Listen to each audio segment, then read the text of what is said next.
Hello, welcome sa ating Be Empowered program. At itong Be Empowered program na ito ay still dedicated pa rin sa mga OFW.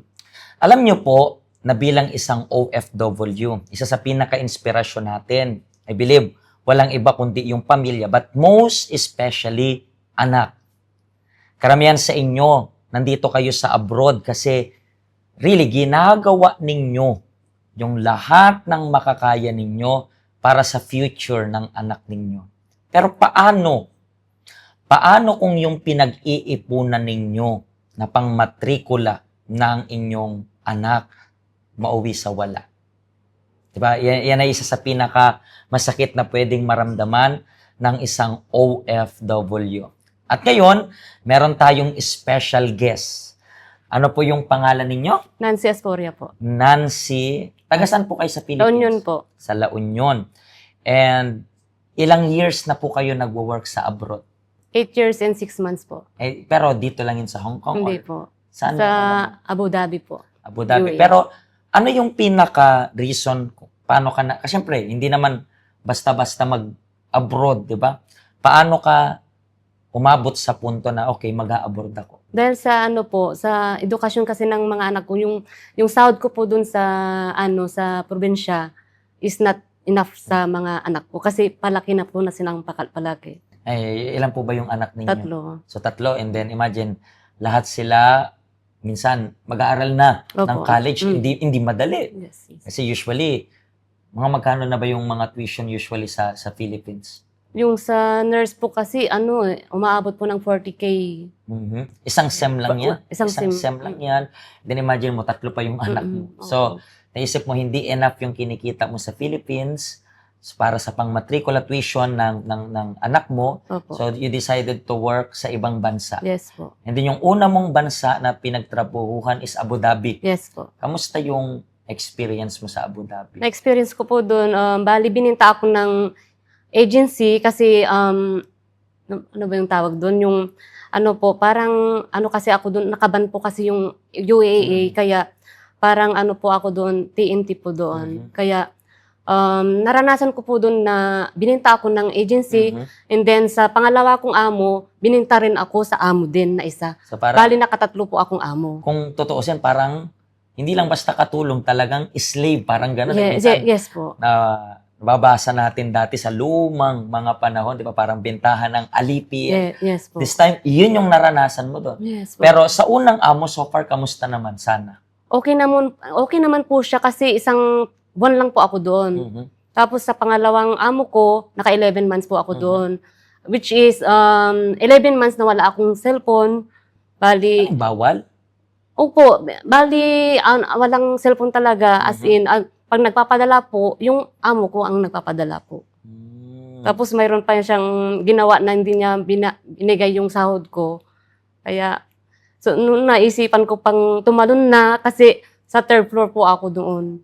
Sabi ko, parang wala na akong pag-asa, sabi ko. Kasi kinukulong po ako doon. So tapos, sila pa yung may hawak ng mga passport Yeah, and yes everything. po. So parang, yung way out lang talaga is para magpakamatay. Yeah, Kung yes gusto mo po. makatakas doon, hindi ka makakatakas pabalik ng Pinas, makatakas ka man lang pag nagpakamatay. So, Yes. umabot na yun sa isip mo. And then sa pangatlong employer, Sa pangatlong employer ko po, bali nakakalabas na po ako. Bali hindi sila stricto, nakakahawak na ako ng cellphone, which is i-connect pa ako sa wifi nila. so ilang buwan ka rin po dyan. 1 year and 1 month, sir. Ay, Tapos? pastor. Tapos umuwi ka na ng Philippines that time. Mm-mm. And then after mo dyan sa Abu Dhabi, saan na? Dito po. Dito sa Hong Kong. Nakailang employer ka na rin dito sa Hong Kong? 2 po. Nakadalawa. Unang employer, ilang buwan? 2 years po. 2 years, nakatapos ka ng kontrata. Pero kamusta yung unang mong employer dito? Okay po siya. Bali, ang sinukuan ko lang po yung kasama ko kasi may kasama ako. Minsan mas toxic pa yung Yes kasama kaysa po, sa amo. parang amo. Kasi may mga kasama ka na porket mas matagal siya sa'yo, parang mas mautos pa kaysa sa amo, Yes di ba? po. Ayan rin is isa sa mga dapat pakisamahan talaga dito. And din dito sa current mong amo, ilang years ka na dyan? Bali, 4 years and 5 months. So, pastor. medyo matagal na rin. Pangalawang kontrata, pangatlo po. Pangatlo na. And then, alam natin na bilang OFW, marami tayong kinakaharap na mga challenges. Yes po. Yes or no? para sa'yo bilang nandito sa abroad, ano yung alam ko, ang daming challenges, di ba? Hindi natin pwedeng isa-isahin yan, pero para sa'yo, ano yung pinakamabigat na challenge na kinaharap mo sa abroad? Yun po, yung nagpadala po ako sa asawa ko na nag-agreement po kami doon na magsisave po siya ng para sa future ng mga anak namin. Kasi sabi ko, magka-college na sila, kailangan tayong mag-save sa bank. Sabi ko, gamitin mo yung bangko mo at lalagyan ko. Sabi ko, ikaw na ang maglagay kasi ipapadala ko through your name, sabi ko sa kanya, Pastor. And then, nung naisipan ko pong i-check yung laman ng bangko, hanggang sa salita lang siya, ang sinabi niya, mayroon pang laman, sabi niya. Pero sabi ko, sige nga, magpakita ka nga ng proof, sabi ko. Picturean mo nga yung savings, yung yung passbook mo, sabi ko. So, Yun yung po, doon pinicturean ko niya, po nalaman. magkano ang tumataginting? 1,000 lang po. 1,000 lang. Yes po. Tumataginting na 1,000. Can you imagine that? Yes. Pero kung ika-calculate natin, mga magkano na sana yung nasa utak mo na nasa ipon? Kung siyempre, 90K. 90K. Pastor. Yes. so talagang at least sana pang isang taon na, kasi Opo. usually, di ba, 2 SEM, 45. So, and then, anong naramdaman mo nang nakita mo na sa passbook na yung resulta is tumataginting lang na 1,000 yung... Malungkot po. Parang sabi ko, parang useless yung pagtatrabaho ko dito sa abroad. Sabi ko, parang wala lang. Sabi ko, parang nakakawalang gana na. Sabi ko, kasi para sa future ng mga anak natin yan, tapos winaldas mo lang, sabi ko. Which is, nag-away kami po talaga doon. Sabi ko, pero nung kumalma na lang ako kasi wala naman nung magagawa yung pananalita ko lagi. Sabi ko, kasi sige, sabi ko. Pero paano ka nakapunta dito sa health center? Bali, may nag-post kasi doon sa, kasi kasali po ako sa isang grupo na, kaya nakita ko, magkaparehas kami ng sitwasyon yung nag-post, sabi ko. Tapos nakita ko yung isang, doon na nag-comment na, PM mo lang ako, ate, kasi makakatulong ako sa'yo, sabi doon. Yun ang ginawa ko. Nag-PM ako ang mismo nag-PM. Tapos, yun, sinabi niya sa akin, tinanong niya sa akin kung anong yung day off ko. Sunday, sabi ko, sige ate, punta ka, sabi niya. Sabi ko, paano yun? Sabi ko, nag-i-struggle ako sa pera, sabi ko. Sige ate, punta ka lang, sabi niya. God will provide. So, at the end of the day, pumunta ka dito sa health center natin.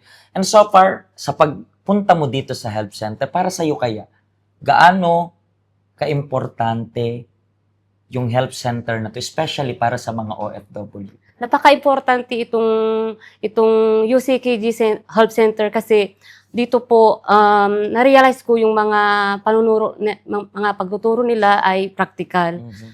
Bali, yung paano ka magtitiwala sa Diyos na yung sa mga kinakaharap mong mga pagsubok ay makakaya mo through God. Kasi napaka-interesting, sinabi mo na magtitiwala sa Diyos. And alam natin na dito sa abroad, unang-una sa lahat, mag-isa na nga kayo. Yes or no, di ba? Yes, mag-isa. At isa sa pinaka-importante is yung masasandalan sa, sabi natin, sa hirap na pinagdadaanan Yes natin. po. At walang iba na pinaka-the best sandalan natin is walang iba kundi yung Diyos. Yes. That's why we invite you, kayo pong nanonood sa amin right now, na bumisit sa help center natin. Wala namang pong mawawala sa inyo. Kung ayaw mong umaten, gusto mo lang tumingin, bumisit, may makausap, nandito po kami para tulungan kayo. Actually, may mga contact number kami dito sa baba. Tawagan nyo lang po kami kung meron kayong katanungan. Siguro, in the same way na may pinagdadaanan siya. And to be honest, yung natagpuan niya yung health center, naging maayos yung lahat.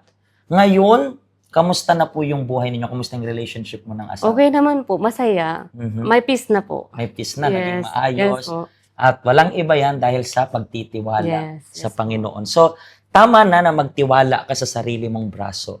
Ito na yung panahon para magtiwala ka naman sa ating Panginoon.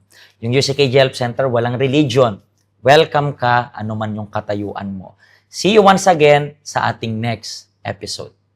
Hello, ako po si Pastor Joshua dito po sa UCKJ Health Center dito po sa Hong Kong. At yung mga napanood nyo pong testimony ay mga testimony ng mga OFW dito sa Hong Kong. Pero I believe makaka-relate rin naman kahit nasaan po kayong bansa. Basta OFW. Ang health center po natin ay walang pinipiling religion. Base na rin po sa name, Health Center. Kung kailangan nyo po ng karagdagang information, nandito lang po sa baba lahat ng information na kailangan ninyo. Kontakin nyo lang po kami at magiging masaya po kami na matulungan ka, ma-assist ka, nasaan man po kayong bansa. Pagpalain po kayo ng Diyos.